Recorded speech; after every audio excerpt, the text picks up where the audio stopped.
Welcome back to your soon-to-be favorite podcast. I'm Angelica. And I'm Kelsi. And this is Here We Grow.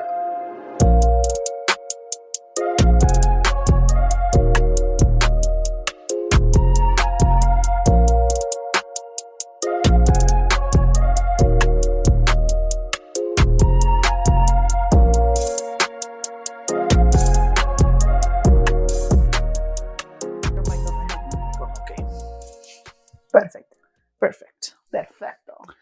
All right. Hi, guys. Hello, everyone. We're back, episode 28. We've decided to kind of continue the conversation from last week and get more into depth about our childhoods, which I don't know how that will go for me because I don't remember any of my childhood. That's an issue. Yeah, I know it is. So maybe you can open it up for me a little bit. I just feel like the parts I remember about my childhood are at your house or at my friend's house, not really at home. I mean, I feel like it's kind of normal not to remember certain ages, but there's got to be moments in your life that you remember specifically at ages, right? I go based off of Hawthorne. So me being in childcare, I remember being in this group at this age and this happened to me. And so on and so forth. Or different grade levels. That's kind of high. When you said that, I was thinking back to Hawthorne and what ages, what groups and everything. And I was like, my timeline for Hawthorne is ages, yes, but also who I had a crush on. Ah, see? That's a good one. Me too. I had a crush on this person from this time to this time. And then I had a crush on this person from this time to this time. So yeah, that's helpful. That's very me too. Yeah. I wonder if that's an every girl thing. Yeah, maybe it's a girl thing. Oh yeah, 5th grade I had a crush on Bobby, and then 7th grade I had a crush on Johnny, and I mean, if we can remember our kindergarten crush. Oh, I know my kindergarten crush. Me too. We talked about it on our first times, I think. Yeah, big rip. R.I.P. I forgot. Yeah. He best. Kelsi. What? Why are you laughing? I forgot he died. No, I was it's funny that he died. No, I know. I'm forgetting the traumatic part of that episode. I know. It's okay. Where we're this is supposed to be a fun episode, and all of your stories were traumas. Burning your skin off with hot coffee. Oh my god. I really can't. If you haven't heard that episode, go back to our first times. I think it's episode 3. Yeah. That's funny. See, it's funny, but not funny. But you have to laugh about this shit. There's just so much that will happen to you in this life. Just fucking laugh about it. Yeah. Sorry, I want to hold it. That's fine. It's just very smooth, and I just want to touch it. Yeah. That sounds weird on an audio recording. Sorry, guys. She's holding a lipstick. I'm holding a lipstick. Or a lip gloss. Sitting next to me. That's Lady Gaga's brand. Oh. House Labs. I want to see what it looks like now. Ooh. You heard that? Let's do some ASMR.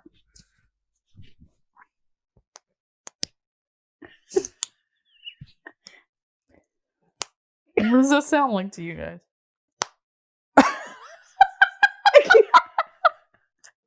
I'm sorry. I don't think you want to know my answer. I'm sorry. Let's move on. What did we do today?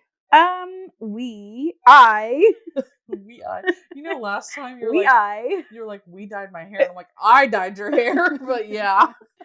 As I said, Yeah. I dyed Kelsi's hair. Yes. Or is it just bleach?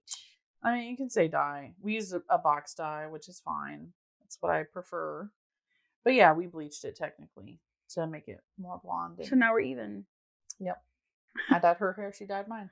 Now let me tell you what she sounded like from the very beginning. Are you sure you want me to do this? I've never done this before. Are you sure?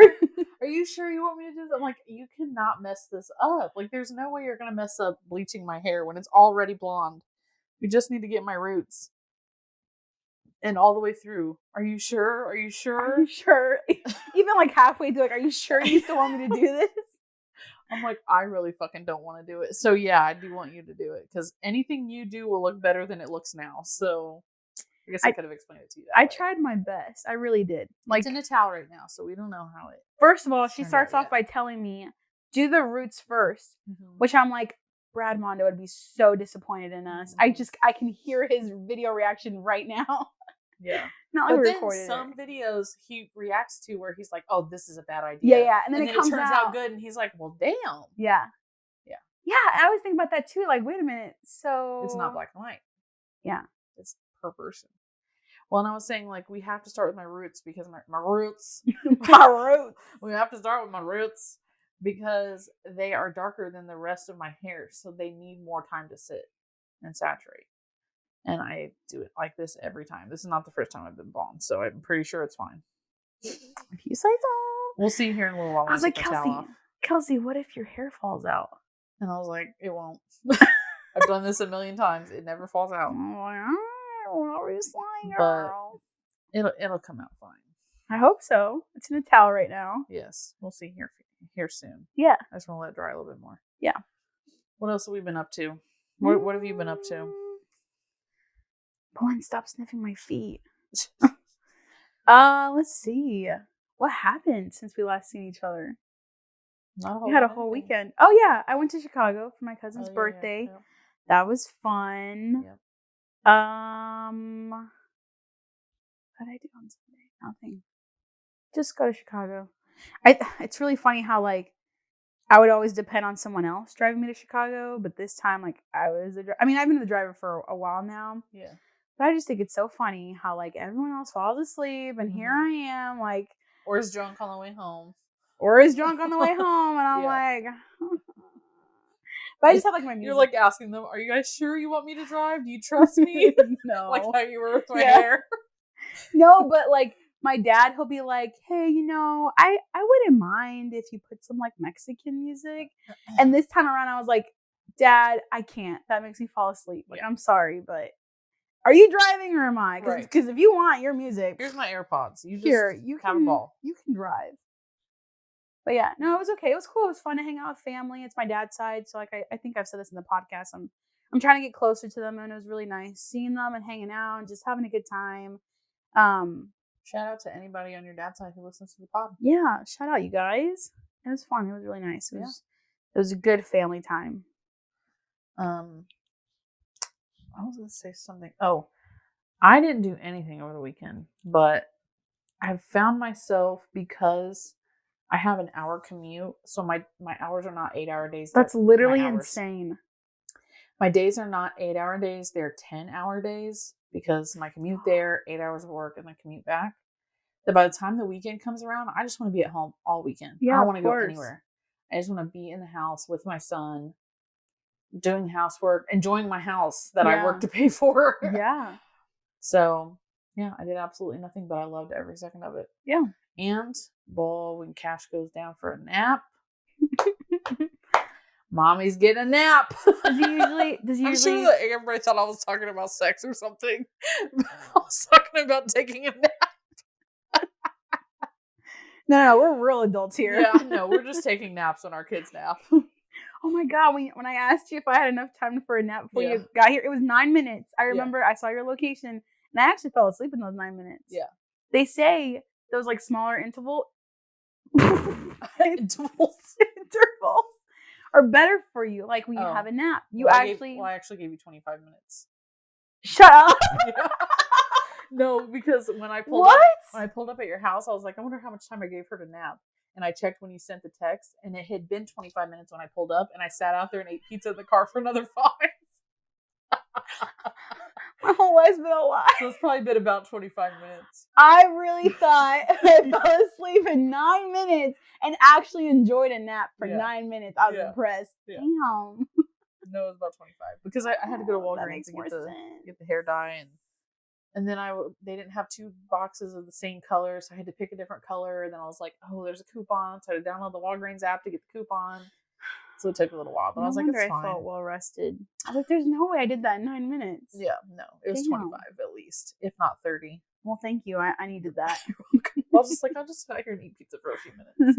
So I didn't want to bring the whole pizza box in with everything else I had to carry. So I was like, I was just going to eat it outside anyway. Appreciate you. Yes. Okay, we have Q&A questions. I put a Q&A up just like, I don't know, 2-3 hours before. Wait, who's that? I don't know. Oh, it's a Photoshop group I'm in. That looks fake. Let me see. Doesn't it look like painted on? Like the skin right there is a different color than his chest. Oh yeah, because that part's more exposed to the sun. Yeah, that's true. I think this is real. Is someone asking, is it real or fake? No, they asked for Photoshop edits. Oh. So they probably Please did some add ones. There's fancy 1.6 thousand. There's 1.6 thousand comments. Let's see. That one's a good one. This is a really funny group just to watch the way that people Photoshop, and some of them are really believable. Hold on, let's see. Oh. That one's funny. I wish I knew how to Photoshop, man. Me too. Oh, he's at Arby's house. Fish. Anyway. That's funny. Oh yeah, and by the way, if you answered purple for my hair, you're right. You got it right. Good job. Yay you. Yay. You go you. Yay, 5 stars. 5 stars. Okay, let me pull up the Q&A. Okay, first one is Sal. Shout out to Sal, even though he said he doesn't listen to the podcast. Still put in a Q&A question. Who would win in a fight between Caleb and Brent? Okay. Everyone comment below if you know who they are. Yeah, comment below, but we're going to explain. So, we always mention Hawthorne. That's where we grew up. That's where we went to summer camp, daycare, whatever you want to call it. And in our younger years, the youth programs director was Caleb. And so, like, he was the boss of all the counselors of all the age groups. And then in our later years, we had Brent as our counselor for teen club. And then after that, he was the youth programs director, who was the counselor's boss. When you were a camp counselor, was Brent your boss or was Caleb? Well, it was Caleb when I was a teenager, and then I left and came back. And when I came back, it was Brent. Because I feel like my boss was Brent. I don't think I ever had Caleb as a boss. Yeah. Yeah, I'm pretty sure it was just Brent. Okay, go ahead. So yeah, Sal wanted to know who we thought would win a fight. And Should we explain who they are? Like how they are, who they are? Well, I think we'll explain as we say who's gonna win because Okay, so we both agreed okay, go ahead. We both agreed that it would be Brent, but with the caveat that it wouldn't be a fair, like an easy fight. No, like Caleb would go down swinging. Yeah. Do you remember the time he pulled Alex's backpack? No. And held like a fist up in his face? No. You don't remember this? Oh my gosh. Yeah, like I forget what happened, but he was telling Alex to go do something, and Alex basically turned his back on him and had one of those drawstring backpacks, and he literally yanked him and then had his like fist in the other hand and like in his face. That's scary. Yeah. If somebody did this to my kid, he had to like calm down quick. I think Brent even like ran out and like dissolved what was happening because I think Alex would have been like 14. I feel like maybe over the years Brent has saved Caleb's ass quite a few times. For sure. So Caleb he's a hothead. Yeah. He's very hot-headed. He's very reactional. He doesn't work directly with the kids anymore. Yeah. He's like COO. I think. Great. I mean, these people are amazing people. Yeah. Like, they've done a lot for kids throughout the years, but we just know He's them. He's COO, so he works in an office now.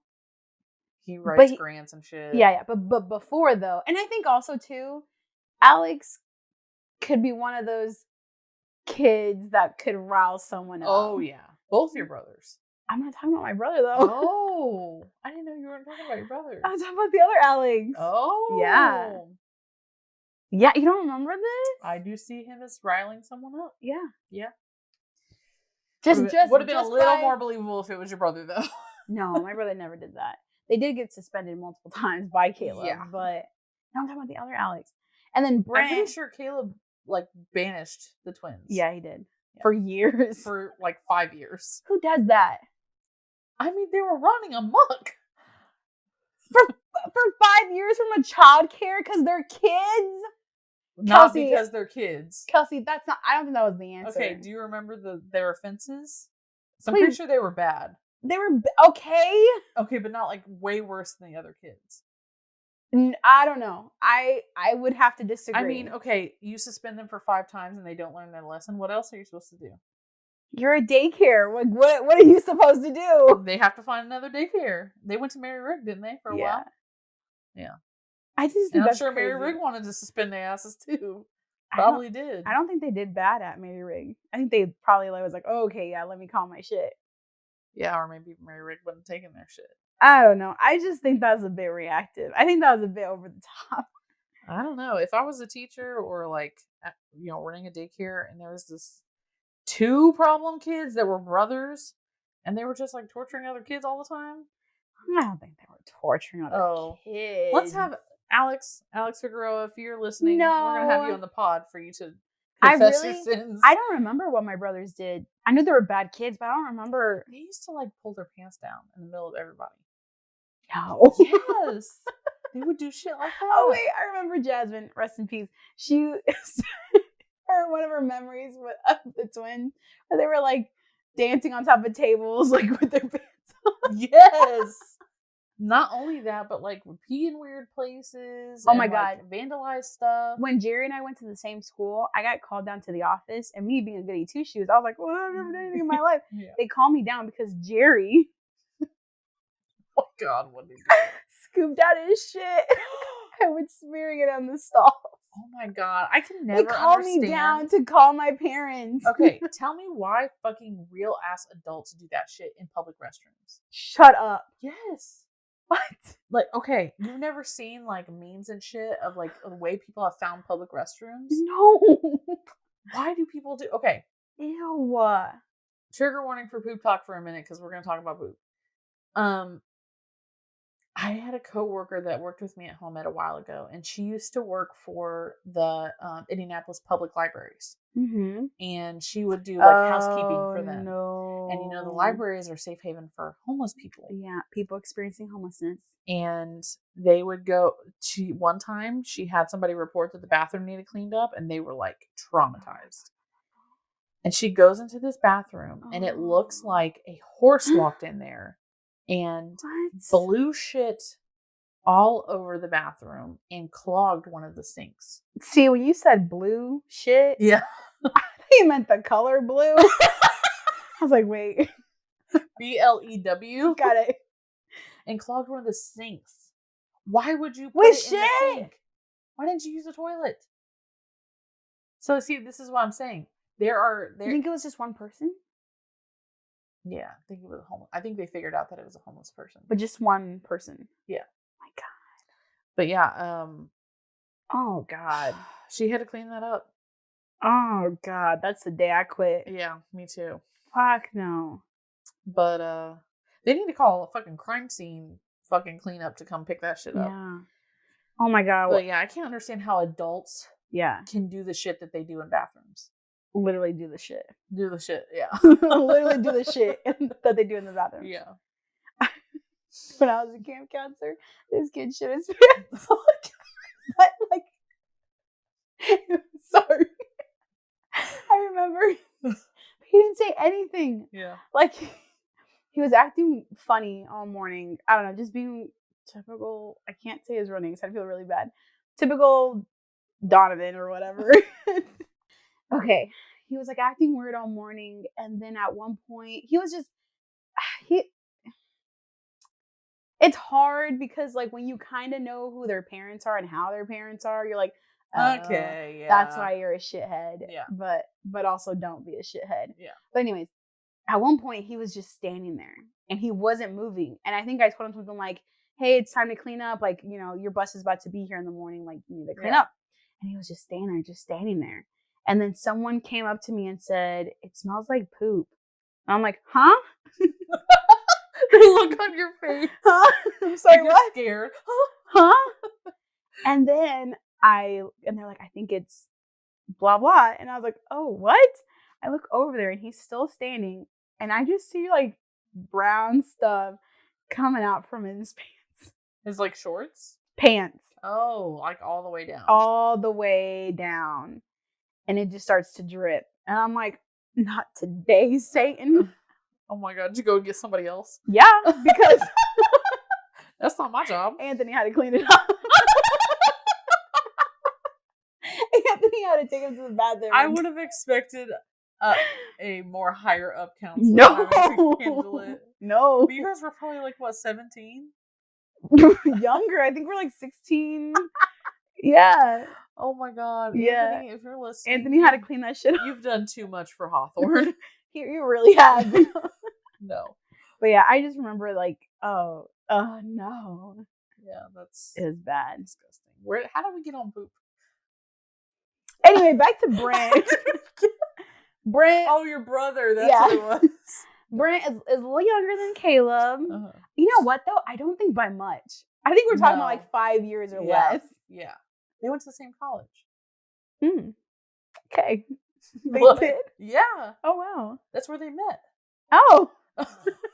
So maybe like 4 years or less. Oh.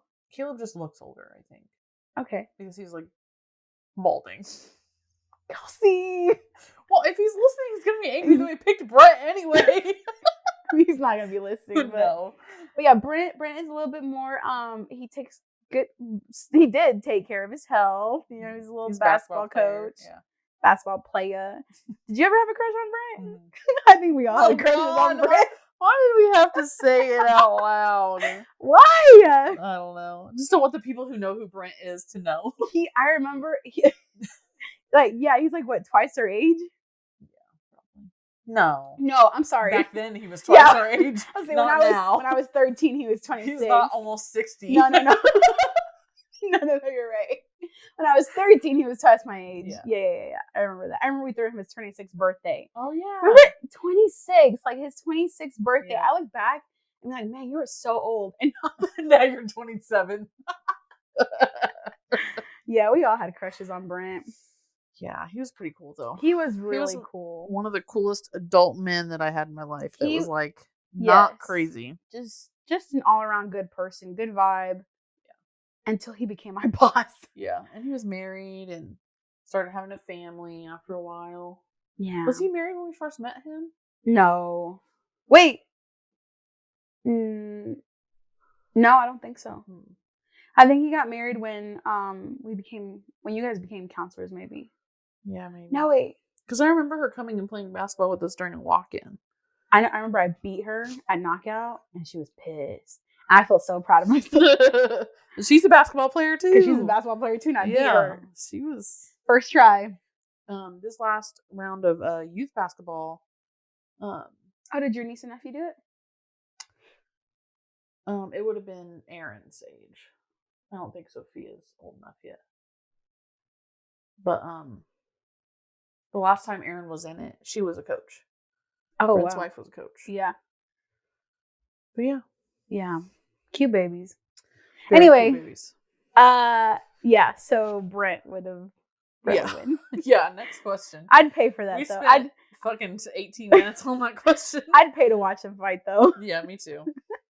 I would be like, ooh, but I'd still be like, yes. Okay. Kathy asked 2 questions. First one, also, do you guys check the comments on Spotify? I left some there, by the way.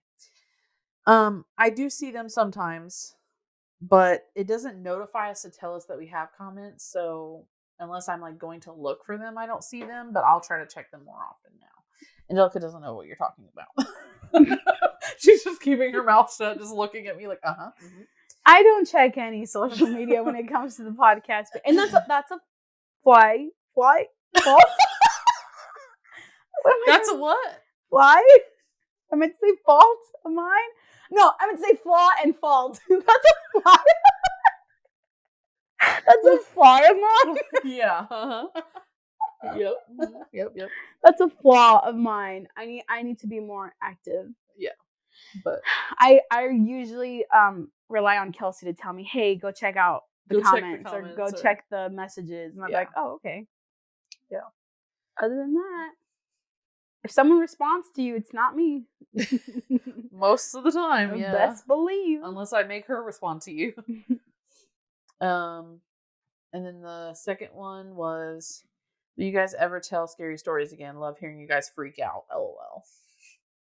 Yes, of course. I love the scary stories. Yeah, I think, yeah. I think we got to give it a break because we did only spooky stuff for all of October. And so we just want to give it a break for a little bit. But that, I would say that's one of our best episodes. Was the first scary story episode. I would say that as well. That's the episode I would send to somebody. Yes. So if y'all were wondering what episode to send to your friend that doesn't listen, Yeah. that's the episode. Yep. The one where we accidentally, I almost said shit ourselves. The one where we actually scared the shit out of ourselves.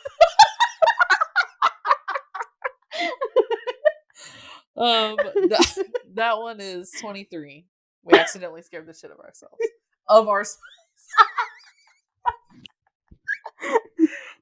We accidentally shit ourselves. Yeah, that's why we named the episode. The one where we accidentally shit ourselves. But yeah, 22, 23, 24, and 25 are all Halloween vibes. So yeah, 4 episodes in a row. We had to take a break from that. Yeah, but we'll definitely be doing that again. Yes. I also like doing Am I the Asshole stuff. Yeah, those me are really too. funny. I feel like you guys tell us. I'm worried sometimes when we do Am I the Asshole stories because I'm like, is this too tedious? We're not going to be able to talk for the rest of the episode. I don't get it. Was that not the right word? Tedious? I said tedious. Because I was about to say listening to us. Wait, that reminds me. I saw this one video. It's like, what's the one word you said wrong and it taunt you to this day? Oh, God. There was a doctor that said hepatitis. Hepatitis? Oh! Hepatitis. Or when you said vowels. Oh my gosh. Okay, what was I saying? Oh, I don't know if it's too tedious. Tedious. Or too tedious listening to us read for that long. And some of the stories will be really good, but they're also really long, and it's like, this is too much. So y'all let us know if you really do enjoy that. We'll keep doing more of those, more storytelling.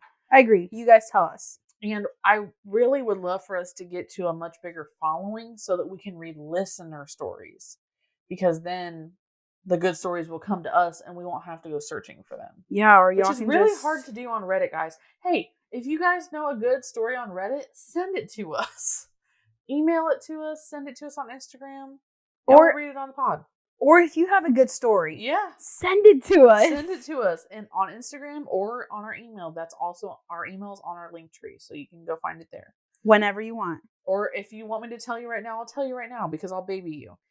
It's it's hwg.pod@gmail.com. Super easy. Anywho, we're gonna take a break and then we'll probably jump into the subject when we get back, which I think we've been avoiding a lot, or at least I have. Hey guys, did you know that we have merch? And if you're looking on YouTube, Angelica's wearing it. If you want to buy merch, go to our Instagram. Our link tree is in our bio. Buy one for your girlfriend. Buy one for your boyfriend, your mom, your dad, your brothers, your sisters, your auntie, your uncle, your cousins, your grandma, your grandpa. Yes. Everybody. They are unisexual. So unisexual. Okay? Unisexual. If you don't have access to our link tree, you can just go to bonfire.com/here-we-grow-podcast. We have shirts. Yes. We have crew necks. Pullover hoodie, crew neck. We could add some more stuff later if we want to. But it is good. Please go get some. Please. Do it so that people say, what's on your shirt? And then you can say, oh, it's a podcast I listen to. You should listen too. And speaking of which, if you're listening to the podcast right now, which is how you're hearing my voice, send our podcast to someone you think will like it.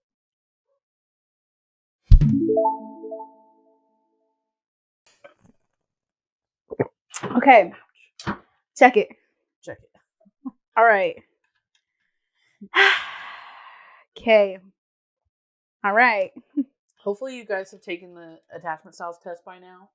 If you did, let us know how it went in the comments below. All right. So we're going to get personal on this episode. No judgment. Okay. We all had some crazy childhoods. Our parents are trying our best. Mm-hmm. It's their first time having kids. Can't really blame anyone for that. And back then in their time frame, all they had to look back on was the way their parents parented them. Yeah. They didn't have resources like we have now. Yeah. So, let's see. I'm about to spill it all. Spill it, girl. Alrighty. Okay. All right. So there's my older sister. Her and I are 2 years apart. So she was the only child for 2 years. They were obsessed with her, obviously. First kid. Right. I come along. Now there's 2 little girls. You know, my mom dresses us up the same, similar dresses, or if not the same dresses. Just both of you in the same dress. I picture both of you in the same exact dress, like she puts you in both the same dress. I'm sorry. Okay, one sleeve each. My mind is wandering. Yeah. And then my mom was like, silly goose. She's like, God, I have my 2 girls now. Can you please give me a boy? And God went, here, 2 for the price of 1. Yep. And they got pregnant with twins. Mm-hmm. And of course, no one like plans to have twins. However, they do run on my dad's side of the family. Yeah. So they should have known better. They should have used protection, you know. I'm just kidding. So me and my brothers, my twin brothers, were 4 years apart. So I really only had my parents for 4 years. Half of those 4 years really excited to share it with my sister. Right. So I really didn't get a whole lot of time with just my parents. And growing up, I would always kind of explain my dad as like, yes, he was a present dad, meaning he was there, but he was not an active dad. It was always, don't bother your dad. Don't tell your dad. To me, my dad was a man that would sometimes drive me to school if my mom couldn't, and that was it. I didn't really provide it. Like, he went to work, came back. He would, you know, kind of stick to himself. He would go to sleep a lot. He had a really weird sleeping schedule a lot of the time. Yeah. Sometimes he worked nights. Sometimes he'd work like really late afternoons. Or I remember like in middle school, he would get home super early, but then he would go straight to bed because he would have to wake up early. Mm-hmm. So again, just he was present, but he was not active. Like physically present, but not emotionally present. Yeah, all the decisions were through my mom. Now, as we got older, like into teenagers, yeah, she'd be like, go ask your dad. Yeah. But before that, no, it was just my mom. There are so many pictures of just my mom and us. Yeah. We don't have very many pictures of us as a family. Like, probably since like the twins were born to like I was 13 maybe. Yeah. It just didn't happen. It was just always by myself. So my sister was very rebellious. Mm-hmm. That's not a shock to our listeners. We've said it quite a few times. Yeah, and I mean, I won't get into her business. That's not my business to tell. But hers probably started around when she was like 12 or 13. So I would have been like 10 or 11. Again, formative years, like for all of us. I think the reason we talk about it on the pod a lot is because it's her rebellion is part of the reason we became close. Yes. I think. Yeah. Like, yeah. Yeah. Well, even before that, my brothers were very problematic behavioral wise. I mean, they were twins, they were boys.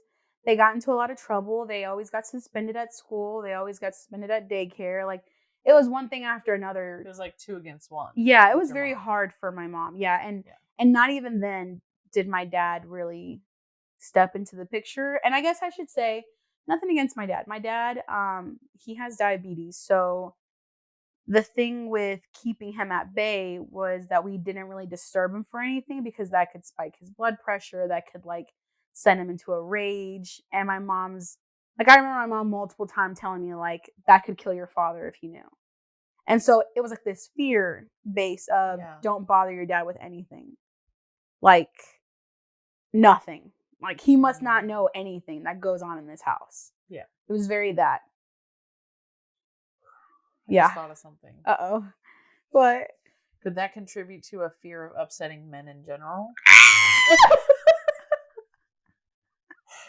Like, you know, what was your mom teaching you? Yeah. You don't upset men. You don't upset the most important man in your life. Yeah, maybe. Don't bother him with your problems. Literally, don't bother him with your problems. Yeah.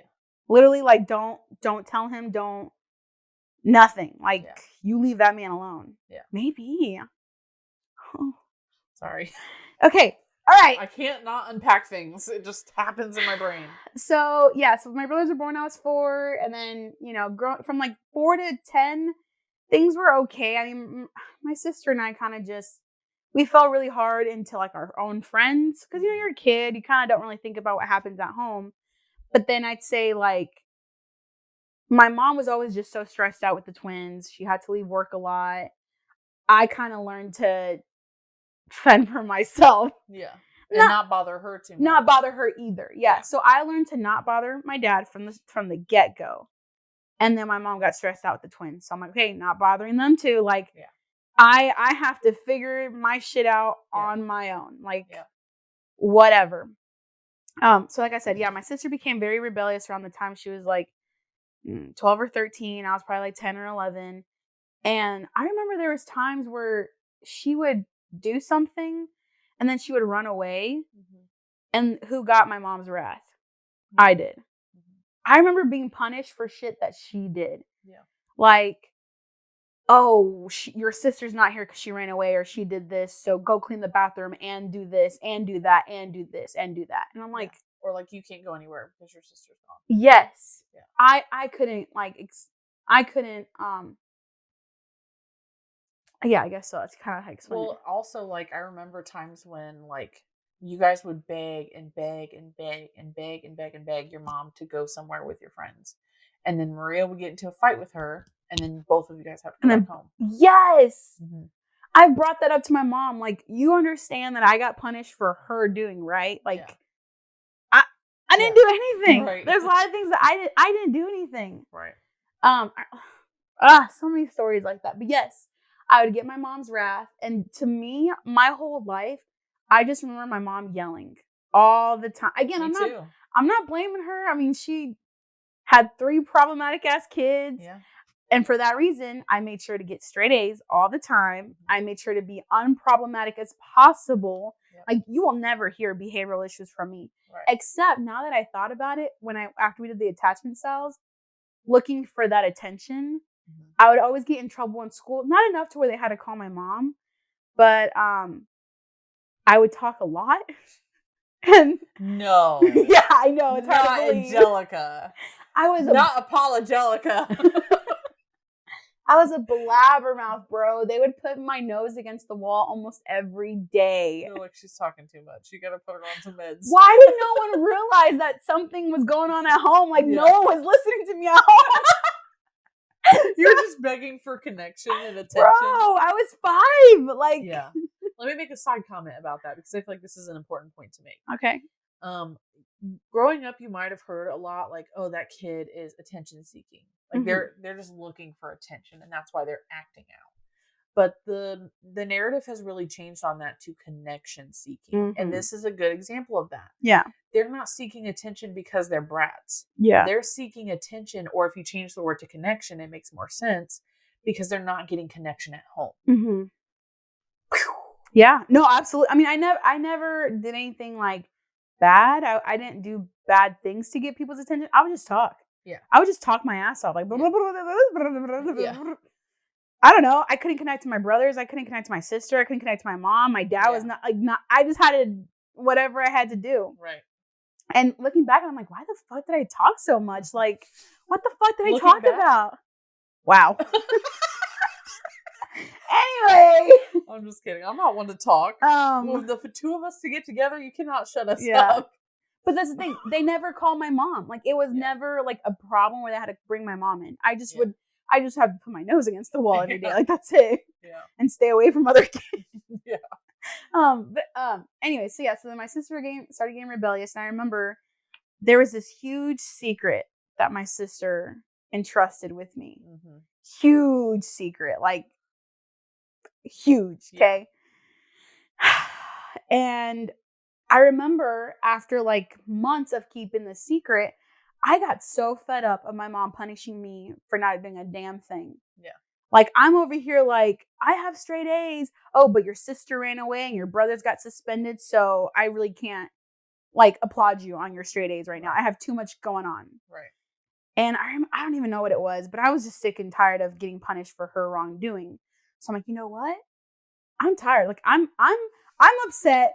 And it's not fair. And so I told my mom what my sister's secret was. And you know what this bitch told me? You should have kept your sister's secret. She said a real sister keeps the sister's secrets, takes it to the grave. Yeah, I remember you telling me that. And she pretty much called me a bad sister. Oh, that's horrible. And I was crushed. Mm-hmm. I felt so guilty for spilling the beans. I thought I was doing, I did it out of anger. What's kind of funny is, not funny, but funny. Okay. Is that you were sick and tired of being punished for the bad thing she was doing, so you told your mom another bad thing she was doing. Look, it didn't make sense at the time. Right. I was just angry. Yeah. I was just angry. And I feel like they didn't really know what she was doing. And maybe I thought, oh, if they really knew what she was doing, like, she'll get the ultimate punishment, and then they will leave me alone. Like, they'll see how angel I am. Like, compared to her, I really, and I've always said that. Like, oh yeah, I'm an angel compared to my siblings. Yeah. Especially my sister. Yeah. I love her, but Jesus Christ, like, girl, calm down. Yeah. So my mom told me that, she crushed me a lot. Like, she really, wow. So then I learned I can't even trust my mom then. I can't tell her anything that's going on because I'm a bad person then. I'm a bad sister. I didn't do that right. And that connects to today too. Stuff in today's, like, your today life. Yeah. Because we've talked about on the pod before where you think you're a bad person, and when somebody tells you you're a good person, you don't believe them. Oh yeah. Well, maybe my mom did a number on me. She really fucking scarred me for life. Well, and I think that mixed in with your Catholic upbringing of, like, oh my God, the guilt in the Catholic upbringing. Yeah. That mixed together. But it's like, where'd your mom learn it from? Right. Her Catholic upbringing. Yeah. So. Right. And so I didn't really get much attention at home. It's okay though, like, whatever. It is what it is. It's totally okay. It's totally fine. But again, after taking the attachment style and thinking about it, I thought about my very first actual boyfriend. I mean, we never like called each other boyfriend and girlfriend, but we were like definitely a thing. His bitch ass name was Tyler. Fuck you, Tyler. Fuck you, Tyler. He's not listening. Man, but he was my puppy love. Like, I could swear on everything I was gonna marry this man. I was a boy. He was like 14. He wasn't even a man. But I wanted him so bad. I was gonna marry that man. I'd always scrawny little boy with no mustache hair or anything. He was like 6'1", like blonde hair, blue eyes, just gorgeous, just beautiful, just wow. He's balding now. But fuck you, Tyler. But fuck you, Tyler. No, but I always wondered this. I always wondered how the hell he had me the way he did. Yeah. Because this boy, and he was so manipulative about it, right? Because he would like hype me up for months, like tell me like I'm the love of his life, we're gonna get married, these are our kids' names, like would just fill my hopes and dreams, and then he would ghost me for months. Mm-hmm. And I was 13. So this is all happening at home. Now this is happening in my personal life, like with my boyfriend or whatever you want to call him. He would ghost me for months. I would literally be so distraught.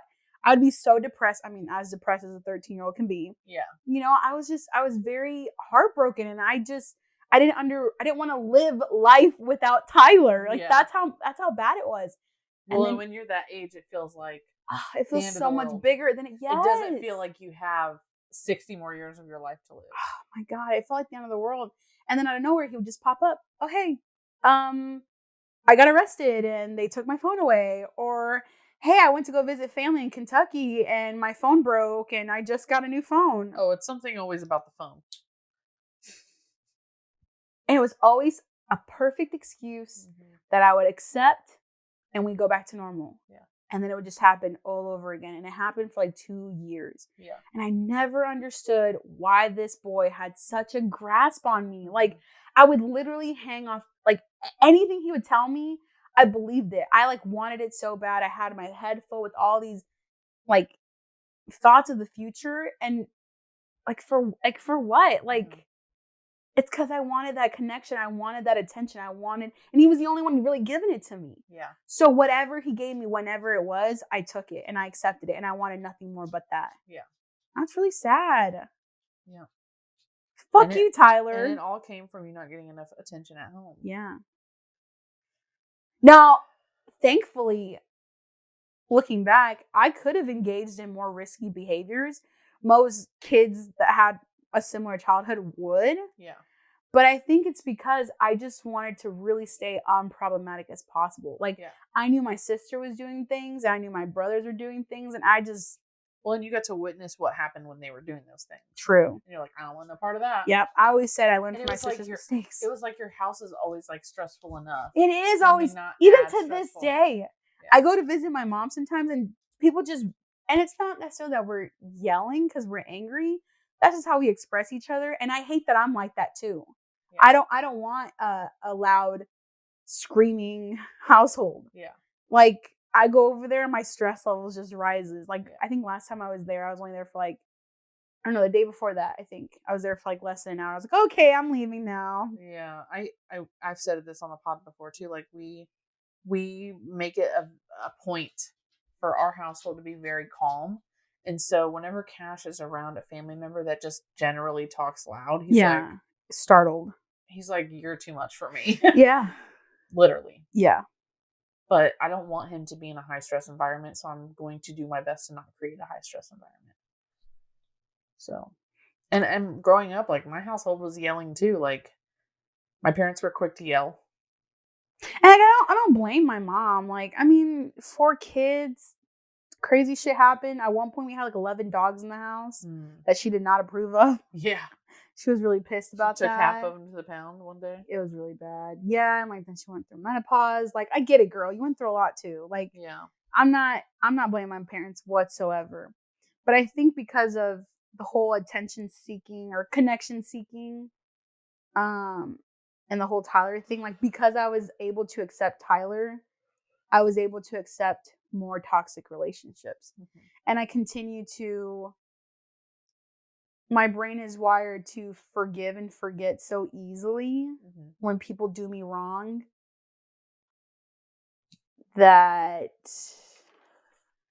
that it's bit you in the ass a couple times. Multiple times. Because let me take over for a second. Yeah. What's interesting about that, what you just said, your brain is so wired to forgive and forget, is that I see you as a very,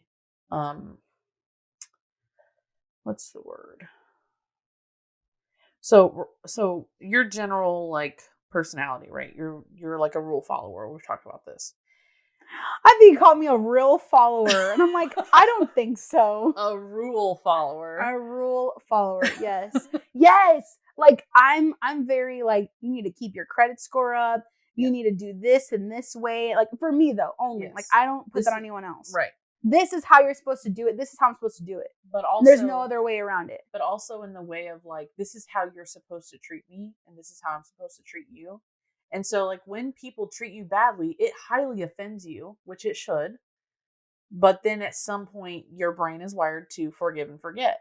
So it's like you get this big reaction at first, and that's what causes you to gaslight yourself. Oh, yeah. It's because you have such a big reaction from the beginning, because you feel like there needs to be justice for what you've done. Mm-hmm. But then after a while, you're like, maybe I overreacted. Yeah. I don't trust my brain. I don't trust my decision making. I think that's kind of where my OCD comes in too. Mm-hmm. I don't trust what comes out.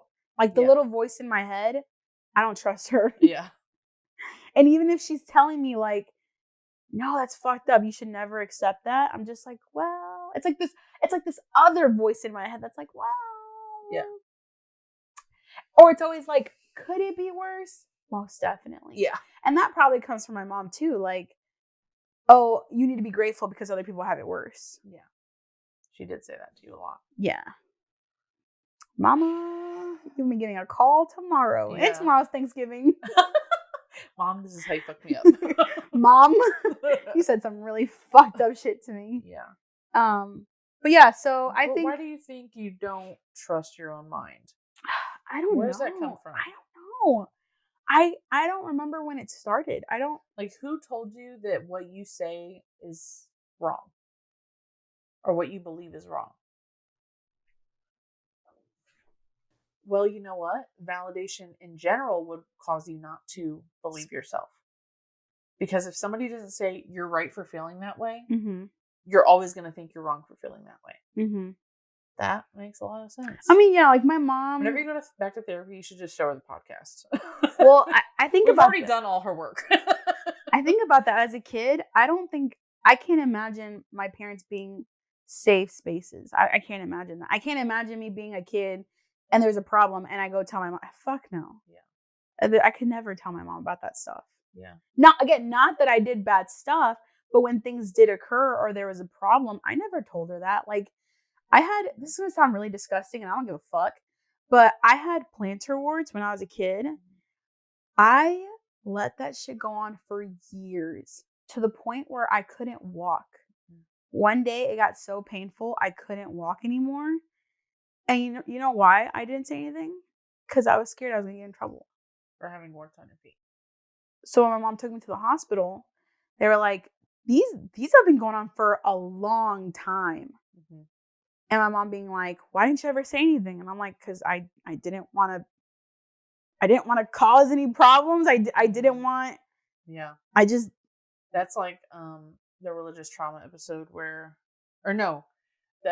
parenting episode that we did with Travis, where you said you could really connect with him saying when he got hurt or something and he didn't want to tell his mom because he thought she was going to get in trouble. He was going to get in trouble. Mm-hmm. And I don't remember what it was specifically. I don't remember either, but I remember telling you, like, I was at Hobby Lobby or something and a kid dropped something and the mom yelled at him and said, pick it up or I'll hit you. And I was like, whoa. Wow, yeah. Yeah. And I'd be the type of person to walk past and be like, that's a weird thing to say in public. Fuck no. She gonna hit me too. But yeah, I'll fight that mom right in front of his kid. Somebody's got to stand up for that kid. That's what I'm trying to say. I don't think my parents were ever safe spaces to me to talk to. Yeah. Yeah, I'm trying to think if mine were. I think I'm like you in a lot of ways because when I was a kid, I was the good kid out of the two of us. Kendra was the one getting bad grades, getting in trouble, talking too much. Later finds out she has ADHD. And I have ADHD now as an adult, but I don't think it was amplified until I became an adult. And I've actually heard research recently that it doesn't amplify for women most of the time until after they have children, like their hormones change. Because I'm not trying to get into all the science of it, but ADHD, it has a lot to do with your dopamine levels, and hormones affect your dopamine levels. So you could see why that would be affected after you have child after you have child. But I was always the kid that was like doing my best not to get in trouble. And I think some of that was based in embarrassment. A lot of what I do is based in not getting embarrassed about something. Or shamed, I guess. Yeah. And I always avoided getting in trouble the best I could because I felt like getting in trouble was so embarrassing. Either by my parents or teachers or whatever. Like, even if no one was around to witness it, like me getting in trouble, like that I could not hold the shame that came from it. And I think that's got a lot to do with like how I am today, like at work and stuff like that. Like, I'm just generally not trying to get into any drama because I get secondhand embarrassment bad. But I think the two of us are similar in that way that we really tried not to rock the boat. Yes. And the other sibling was rocking the boat hard. Yes. And so I never had to like really go to my parents as a safe space because I mean, I didn't get into any trouble that I would have to really go to them and be like, this is my problem. I remember always being so sad as a teenager too. I remember you being sad too. Yeah, I was just very sad for like, I just felt like, this doesn't sound cliche, but I did. I felt so dark inside. Yeah.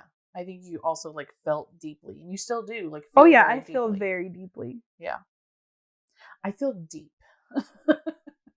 I feel real deep. I feel real deep. All right, we're going to take a break. We'll come right back.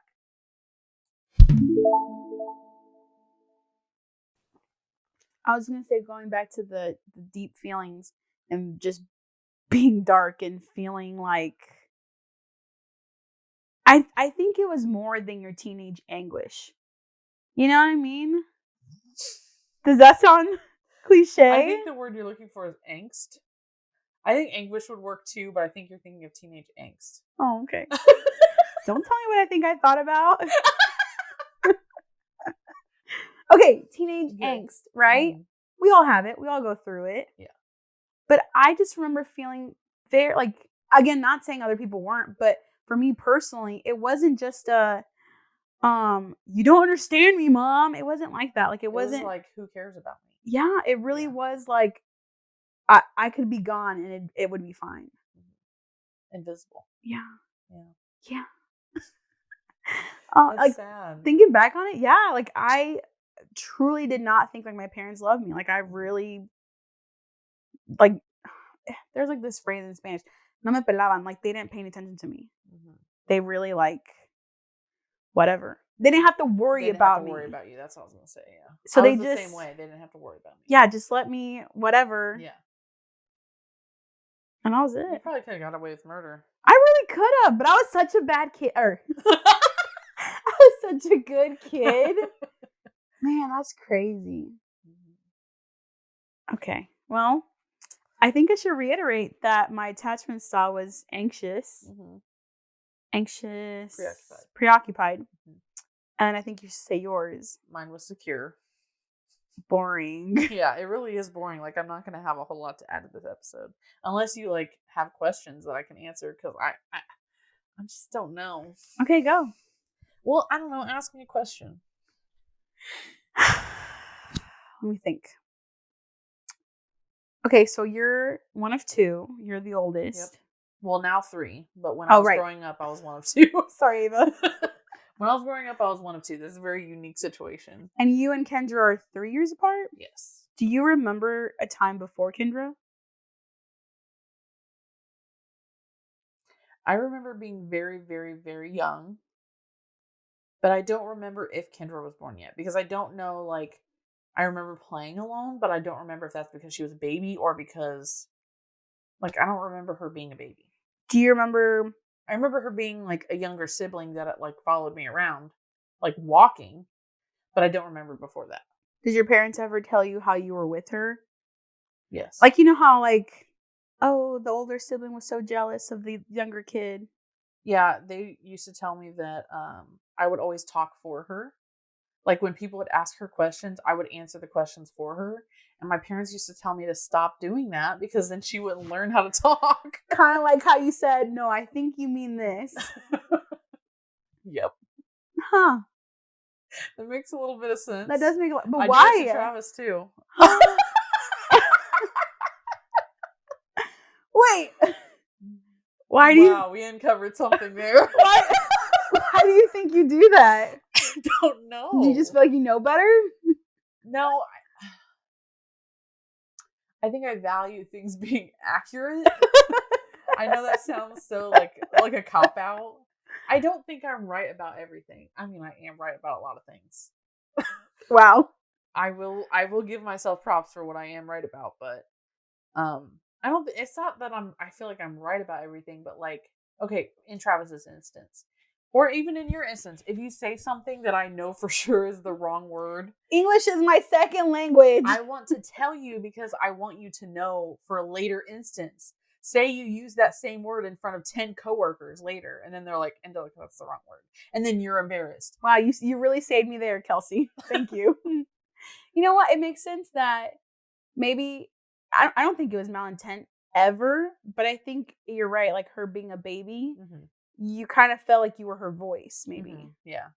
That's interesting. Yeah, my parents were like, you got to stop talking for her because she's got to learn to talk. And I remember that being hard as a kid to like if she's not answering, am I just going to let the question go unanswered? Like, oh. Yeah. Okay. Yeah. I don't know why I was like that, but yeah.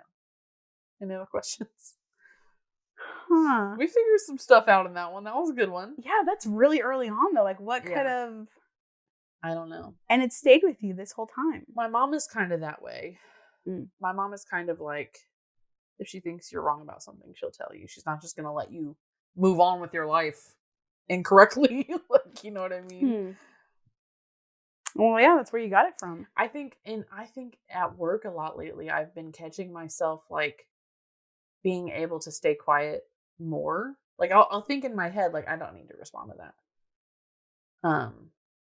And I think part of that is like really amplified by my ADHD now, because I'm like, anything that pops into my head, I feel like I need to say it.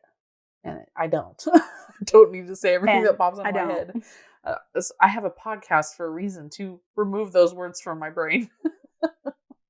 Yeah. But yeah, what else? Okay, so is there anything that happened between you and your mom or you and your dad that kind of changed the trajectory, you think, or like how you viewed them as parents? I will say, and we've said this on the pod before, that like my parents yelled a lot when we were kids. And I remember just resenting that so much, because I'm like, I do not want to be in this house while you guys are yelling. Like either at each other or at Kendra, or like fighting with me. Like I remember feeling like, why can't we argue without screaming at each other? Mm-hmm. Like I'll give you the fact that I was a teenager and that I was probably a little bit of a bitch at some point. And I was trying to get my way, which I had a lot of my way when I was a teenager. And I won't even say we should have been able to have a conversation, because I know teenagers are really hard to raise. But I remember thinking, or maybe even saying to my parents, like, can we do this without yelling? Like, it just You would always, tell them that? Yeah. Wow. Like it would just always make me feel like so anxious, listening to yelling all the time, and make me so frustrated. Like it would just make me uncomfortable. And I'm like, I don't have to listen to this. Like, I would say that like the select amount of times that I visited your house, it was very that I felt it was like on tension. edge. Yeah. Even though I also came from a house like that. Yeah. But because I knew my household. Right. Well, same for me when I would go to your household. Yeah. Like I was on edge when there was yelling going on, which is like all the time. It's like I came here to escape that, but then I'm right back in. Right. Yeah. And like my parents, they were just very reactive. And I think they still are very reactive. Like they don't understand how to regulate their emotions. And I don't think they would ever want to even try. Oh. I hope that they would want to try for Ava's sake, because I've seen them lose it on Ava before. And I just feel just so much dread and sadness for her, because I'm like, I know how you're feeling right now. Like it makes you feel an inch tall, like so tiny. And I'm just like, I don't want her to feel like that. And I feel like as her big sister, now that I'm an adult, I can step in and tell my parents like, hey, hell yeah, you don't need to be yelling at her like that. Right. And you're a parent, so you have more room to stand on. Right. Yeah. Yeah, like advocate for her, because she, she's a kid. Right. Yeah. Yeah. Yeah, I think if anything, my parents taught me the kind of parents I don't want to be, which really sucks, and that sounds really bad, like really mean.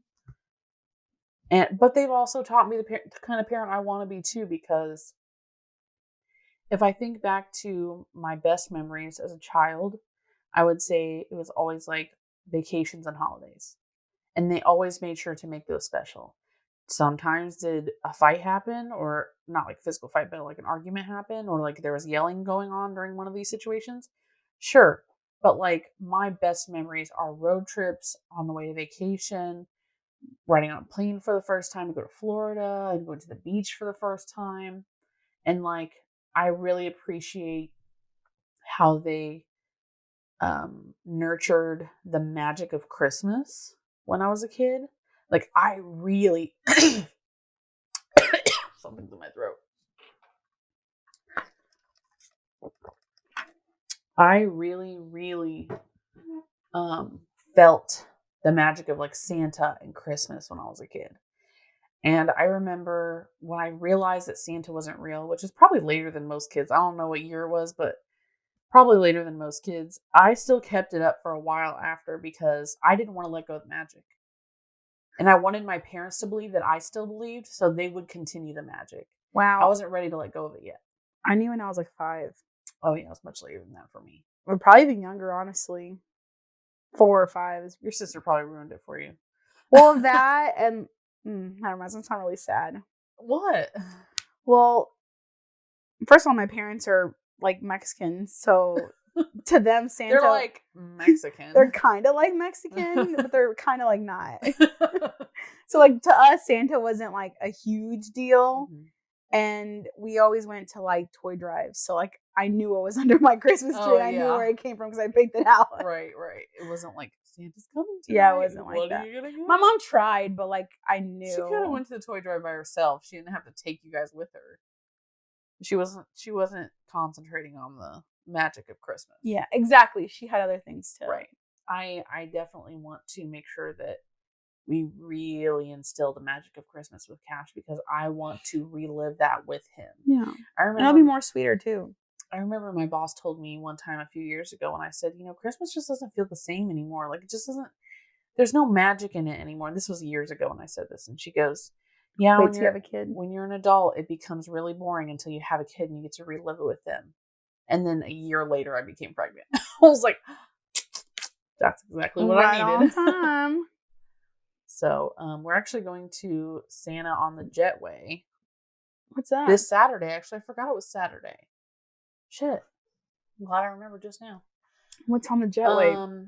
So Santa's going to be at the airport. Oh, yeah. And he's going to come in on a fire truck on the Jetway, like where the planes come in. Why is he not coming with on a sleigh? Yeah. Maybe he'll have a sleigh on top of the fire truck. I don't know. But you're like, I don't make the rules here. I don't make the rules here. I don't know how they're going to pull off a sleigh. So they just fire truck. I don't know. Maybe it's sponsored by the Indianapolis Fire Department. I don't know. Either way. So they have a fireman? Hopefully an old guy that looks like Santa. Okay. But I'll take it. We had to pre-register for photos with Santa, which were free. Oh, cool. There were only a select number of slots. And the day the registration opened, I forgot about it until I saw a notification while I was leaving work. And like as I'm driving home, I'm like, I have to get in here and get this registration. When I got my ticket, there was 2 tickets left. I was like, damn, I almost didn't make it. Girl. So I got Cash's ticket for photos with Santa, which are free. That's awesome. Which is going to be good because Santa, I don't know if y'all know, but like photos with Santa at the mall and shit. Yeah, how much are those? Expensive. I want to say like the cheapest package is like $40. Yeah.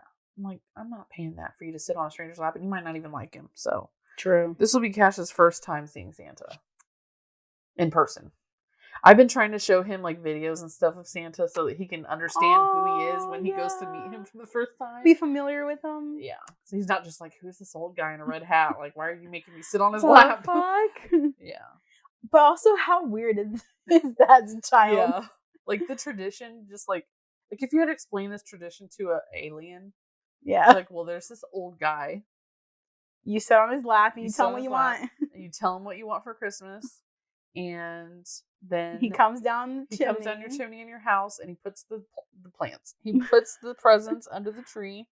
A pine tree that's fake. Yeah. Oh, but you put ornaments on. Yeah. Oh, and you're supposed to leave him milk and cookies. Yes, you leave him milk and cookies. And carrots for his, I almost said dolphins. But he's not real. And adults just keep up this whole like charade. Yep. And they even eat the milk and cookies to make it believable. Yeah, it's just too much. But I can't wait. Cute. So like, cute, yeah. I can't wait. I like the footprint idea too. Like, oh yeah. That's really neat. Mm-hmm. Oh man. I can't wait to have kids. Yeah, that'll be really cool one day. Even Cassie's too young now, like he probably won't start understanding until next year. Yeah. And then really from there on out, he'll start really understanding and like being excited for Santa. But okay, enough of your kid. Let's talk about your childhood. Yeah. Sorry. Your kidhood. There. All right. Ask me another question. I don't know what else to talk about. Okay, so you said that Kendra was the one that was getting in trouble and getting bad grades. Mm-hmm. How did that affect you? It didn't affect me. Not at all? Mm-mm. Okay. No. Do you feel like your mom's attention was fully divided by you two? Like equally? Or did you think that she was like preoccupied or Kendra getting more attention than you or anything like that? If she did get more attention, it was like, oh good, the attention's off of me. Like I would have preferred not getting more attention. Really? What about your so dad? I could just like do my own thing. And if you think about that, like I'm just You are very independent. person. Yeah.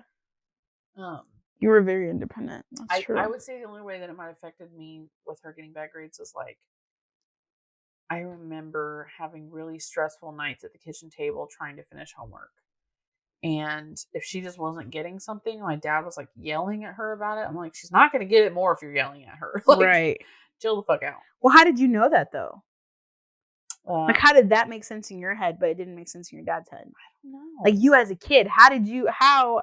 Yeah, like, I guess to me, I was like, yelling at her is going to make her cry. And then crying is not like, she's just going to be too busy crying and you're not going to looking at her paper. You're not going to get the desired outcome. Right. I thought that was bleach. It's like crumbs or something. I was like, oh shit, we bleached your leggings. Were you interested in psychology at all as a kid? No. I've never been. No. Maybe like in TV shows and stuff, depending on like the show. I don't know. I have to really dig deep for that. But I didn't really start getting interested in psychology and like therapy and stuff, mental health, until 3-4 years ago. And it really took off after I became a mom. And I think it's just like this thing that I understand so deeply. And once I have a name for something, I'm like, oh, that makes perfect sense. So do you think that you got the secured attachment style, like, or like that's who you are because your parents, like, you have this balanced relationship with them? Like, you're not dependent on them, but you also feel like you could say something, but not necessarily you want to. I feel like it was a stable enough environment that I didn't have to worry about much. And then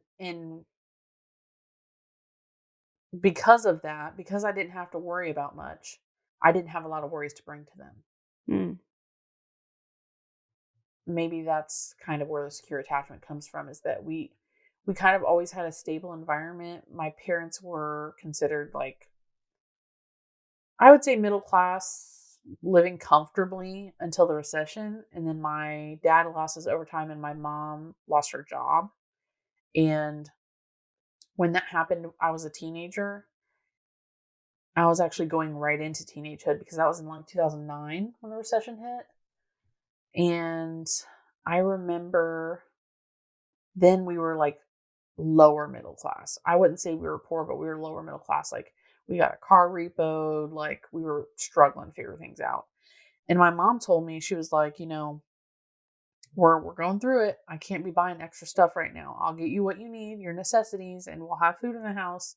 But if you want something extra, because I know you will, you're a teenager now, you're going to have to find a way to make money for it. Like, you want to babysit or cut people's grass and then when I was old enough, actually when I was 14, that's when I got my first job. And that has also contributed to how independent I am. Mm-hmm. Yeah. I think in general, the first children in the sibling group, I guess, are always like the most independent ones. I would say that's true, yeah. Because it's almost like you have to, at some point, fend for yourself when your younger siblings are still being taken care of. And not only that, but you're the oldest. So like you get more independence from the get-go. I will say though, as much as I complain about being a middle child, I would hate to be a firstborn. The first one, yeah. Because your parents, you're figuring that shit out with them. Like, well, it's trial and error with you guys. My parents were going on 19 when I was born. Yeah. So like, they were still growing up when they were raising me. Yeah.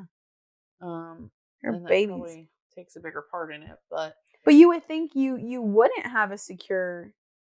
What I was going to say was my relationship with my parents was better when I was a kid and when I was a teenager than it is now. Really? And I think now they're preoccupied. Now it's like the younger siblings getting all the attention and I'm not getting any of the attention, or my kid's not getting any of the attention. And that's, of course, understandable because my youngest sibling requires a lot of attention and a lot of connection and a lot of care. Yeah.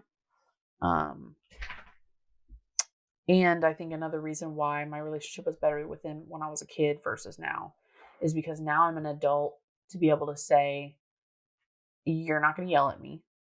You're not going to treat me any kind of way. And I'll just refuse to be around you if that's what it's going to be. And so my parents' emotional intelligence hasn't really improved since we were teenagers. So I know how they are. And I can say, well, I'm just not going to deal with that. You can stay over there and I'm going to stay over here. Hang on. Okay. Cameras are going off. So someone's at the front door. Or something. I think it's just the wind. Oh, is there a bug?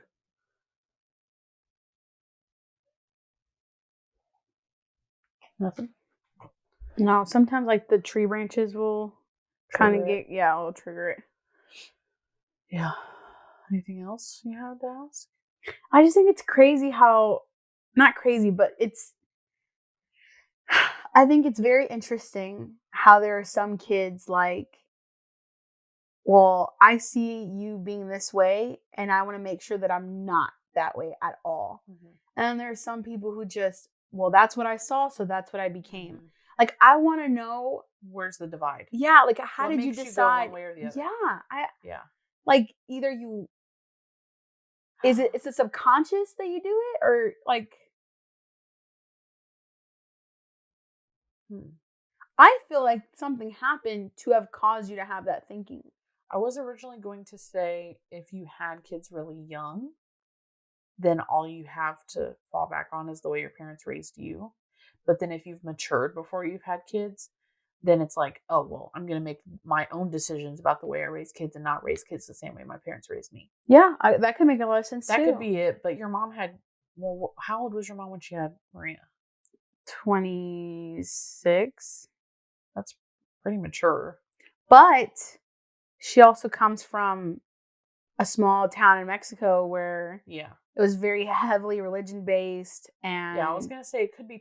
She was very sheltered, very sheltered. Right. It could be a combination of things. It could be the age thing, or it could be people raised in religion, especially like going to church every Sunday kind of religion, because they teach like.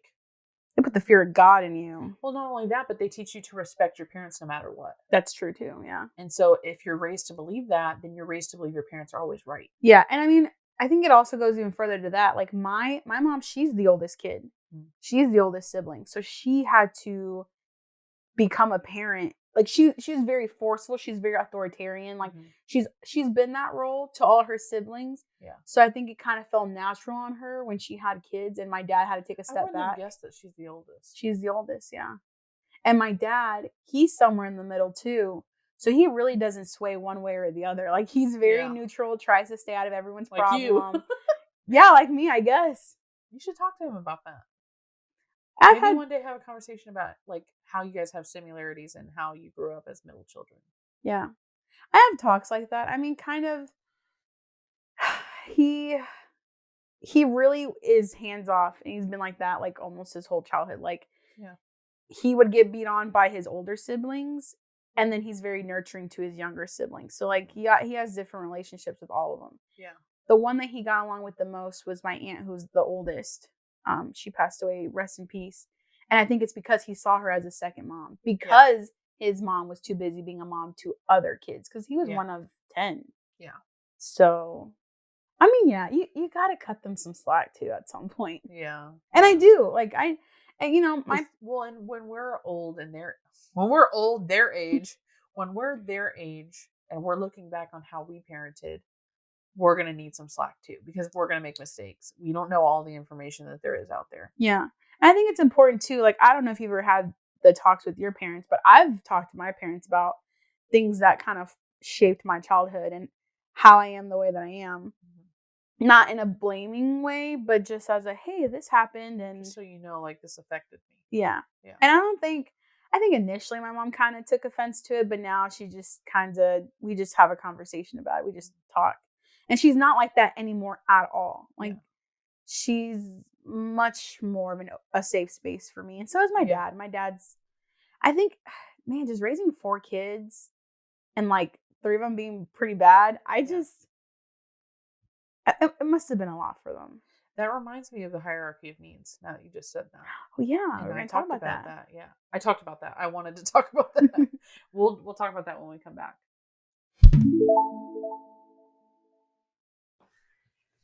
Okay, something we were talking about on the break was once again, I really don't have issue with the way my parents raised me. I have more issue with the way they are now. And of course, I've not tried to talk to them directly about this. And I think that's just because I feel like they aren't ready to have this conversation.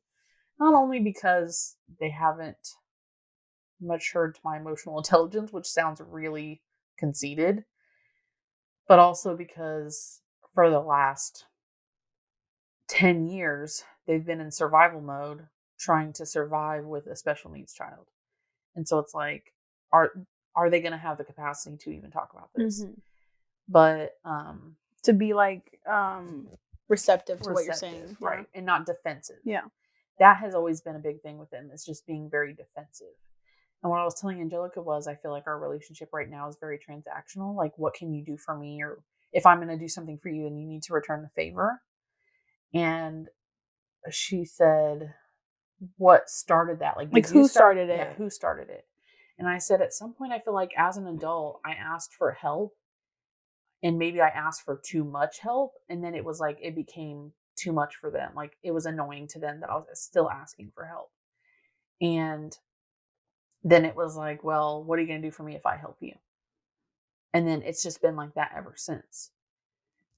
And to me, as a parent now, if I was in the same situation, like, I'm going to help the best I can with my child. Now, if they need to learn a lesson and they're taking too much and I need to show them that they need to walk on their own, I will do that, but in a more gentle way, not like, oh, well, what are you going to do for me then? Right. And not make it seem like, well, then, you better be ready to do whatever you got to do for whenever I need something. Right. Because that's hard too. Like, and then you feel you have to say yes when they do ask for that favor in return. Right. And so it's like if I am a parent, I was gonna say if I were a parent. There's this kid called Cash.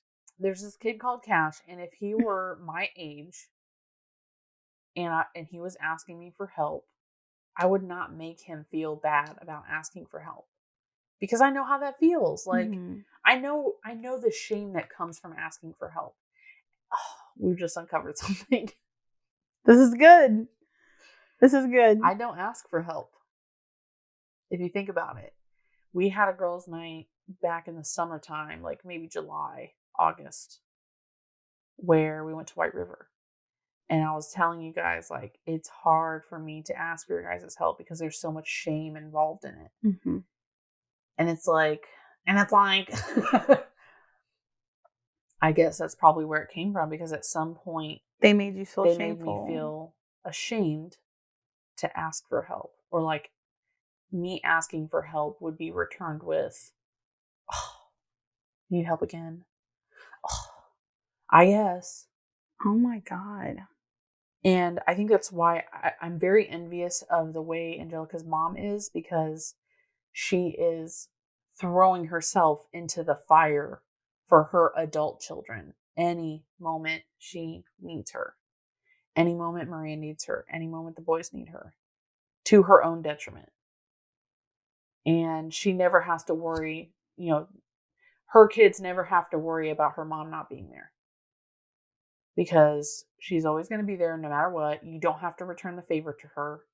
She just wants to take care of her kids. This is going to sound so bad, but like, I complained to my mom one time about how I couldn't buy jeans because I had other priorities. So she recently gave me a gift card to Kohl's. Aww. Which I'm pretty sure was given to her at one point. Yeah. Like, I know she didn't go out and get a Kohl's gift card for me. But that's very sweet, because she was thinking, like, my daughter needs some jeans. I'm just and I was like, what's this for? And she's like, oh, like, buy whatever you want or need. And I'm like, I feel bad accepting things from her, because I'm like, No, it's like I'm not. When I tell you I need something or I whatever, it's not for you to tell me like, oh, I need to help you. But Right. that's kind of what you're saying. Like I am very fortunate to have a mom like that. Yeah. And I'm sorry that you don't. Maybe one day. My mom can be your mom. My mom Yeah. has been. Yeah, your mom very much is like, she accepts me as her own Yeah. kid. Even though there's a language barrier, we're I grew up in your household, so Yeah, she cares about you. yeah, she does. And she cares about my son, and not that my parents don't, but she adores Cash a lot. Okay, we were going to talk about hierarchy of needs. Yes. So what you were saying was like raising 4 kids really takes it out of you. Mm-hmm. So there's this thing called hierarchy of needs. If you really want to look it up, if you really want to look it up, I guess. Oh my god, I guess you can. Just to like confirm that we're telling you the truth. Just to confirm. It'll come up as Maslow's hierarchy of needs. Oh my god. That's how I learned it. They erased all my chats. But I've learned recently that Maslow stole the idea from I want to say an indigenous person. Yep. I don't know exactly who that is, and I'm sure you can look that up and find out. To also confirm. Right. Maslow's, if you look it up for Maslow's, like, yes, we shouldn't be giving him credit, but the way it's set up, the way he set it up to be explained is very modern and like easy to understand. So that's what we're going to talk about. I just wanted everyone to have all the information. Maslow stole it from an indigenous person. And if you ask, I asked AI. You said Chad. I'm like, who's Chad? I asked Chad, my AI bot, that I asked him, who did Maslow steal the idea for hierarchy of needs from? And it was like, Maslow created the hierarchy of needs in 1942. And I was like, you bitch. You whitewashed hoe. Yeah. I mean, this information is available on Google. Chat AI could have found it. Wait, that makes me kind of concerned. Yeah. That they're supposed to be super highly intelligent and know everything, but you're feeding me misinformation. Yeah, I mean, it's being updated every so often. So maybe the next update would have that information. Maybe because it's not confirmed, they can't technically say it. Maybe. Interesting. But they could say unconfirmed. Yeah, unconfirmed. But then they would tell you a lot of things that are unconfirmed. Yeah, that's true. Okay. So Maslow's hierarchy of needs, there, if you look it up, there's a pyramid. And you start at the bottom of the pyramid. And basically this is explaining that if you have not accomplished whatever the bottom of the pyramid is, you are not able to get to the next step above in the pyramid. And the top of the pyramid is self-actualization. So it's like morality, creativity, spontaneity, acceptance, experience, purpose, meaning, and inner potential. And so that's like your most healthy, well mental health self. But you can't get to the top of that pyramid unless you have 4 other parts of the pyramid, and in this order. So the bottom one is psychological needs. No, I'm sorry. The bottom one is physiological needs, not psychological. Physiological needs. This like is shelter, breathing, food, shelter, water, clothing, and sleep. Yep. So this is all like basic human needs. Basic human needs. So the second one is safety and security, health, employment, property, family, and social ability. So what it's saying here is that if you don't have, say you're struggling with shelter, right? You don't have a stable place to live. Then you can't get to the next level, which is safety and security. You won't be able to get to the point where you have a good sense of health, a good sense of employment, a good sense of property, a good sense of family, a good sense of social ability. Your circumstances will block you from getting to that point. So then the next one is love and belonging. So this is friendship, family, intimacy, and sense of connection. So I have sometimes felt this in the sense of if I can't get I always want Bolin on my lap, but then I remembered how heavy he is. Yeah. If I can't get to a good sense of safety and security, say with employment or financial ability, then my friendships, family, relationships, intimacy, and stuff will suffer because I can't get to that next level. And then once I do have a better sense of safety and security, whether it be like housing or financial or whatever, then I do feel the difference in my friendship, families, intimacy, and all that stuff. So that's the third level: love and belonging, friendship, family, intimacy. The fourth one before self-actualization is called self-esteem: confidence, achievement, respect of others, the need to be unique and individual. So you do need the people in your life to be able to get to that level of confidence, achievement, respect of others, and the need to be uniquely individual. And all of the things below that: physiological needs, safety and security, love and belonging, then self-esteem, then self-actualization. So when you were saying about your parents, it takes a lot out of you to raise 4 kids, and obviously, or not obviously, when you guys were kids, there was like not a lot of financial stability. Those were keeping them from being the best version of themselves. Absolutely. And now that they're not parents of 4 kids anymore, not kids, but children, adult children, and now that they have more financial stability, they're able to be the best version of themselves. Yeah. And I thought that's how. And I bet that contributes to when adults have kids really young, because they don't have the stability from the beginning. They can't be the best parent. Yeah, that makes sense. I was going to say, I feel like, I don't know, but I feel like that kind of contributes to a small percentage of most parents, because I feel like, typically if you think about it, you hope to get a raise every year, get more money, blah, blah, blah, blah, blah, this. And then eventually, as your kids start to grow up, they get their own jobs, you have a little bit more income. Maybe your car is paid off, maybe your house is paid off.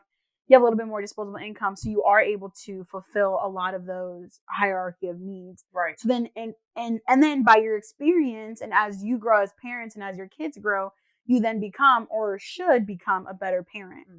Yep.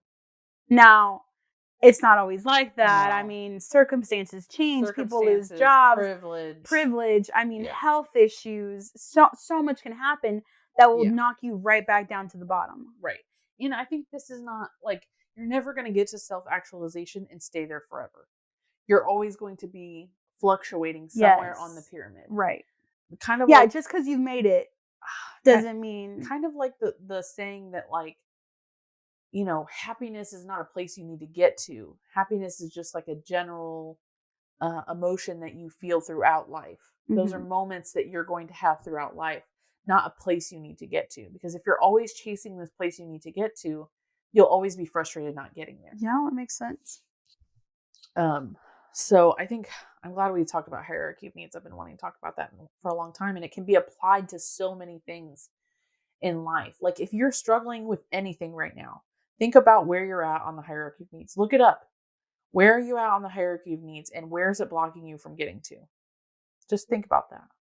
What could you do in your life? What decisions could you make to get out of your own way? And that's not always the case. I mean, it may not be your own way. Like we said, privileged circumstances. Right. But if there's things that you can change, I'd encourage you to work on that.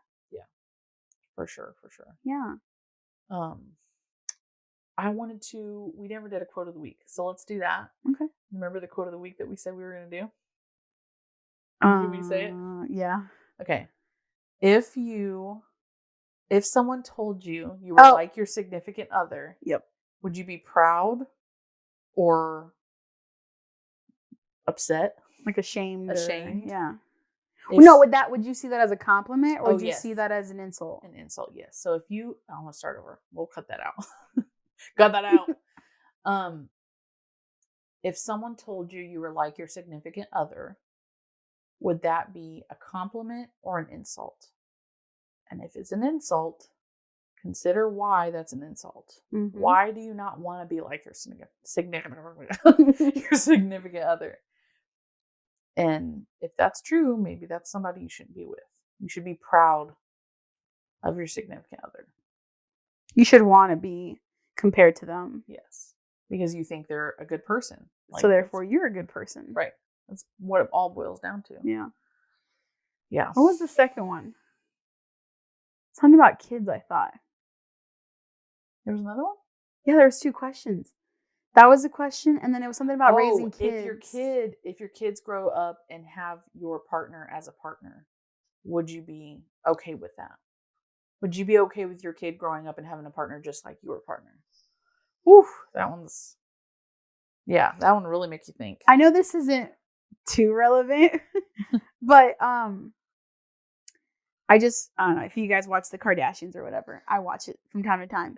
And I just got to the episode where Khloe's talking about, and I agree, like I don't whatever. They do whatever they want, whatever. And it's true, like for Khloe and Thompson for Khloe and Tristan. Wait, his last name was Thompson. Yeah. Okay, so like he cheated on Khloe multiple times while she was pregnant. She found out the day she was giving birth, like then found out the day her surrogate, or like the month that her surrogate was giving birth, that he cheated again. Like so bad, right? It's like, oh, I have a baby on the way. Let me get it in real quick. And it boils my blood whenever Kris Jenner tries to convince her that, like, well, don't cut him off too early because you never know, you might want him. Think about the family that you want. And Khloe's like, what the fuck? Like, why aren't you having my back? Yes. And she says that. She literally said, if that had happened to my daughter, I would castrate them with a smile on my face. Yeah.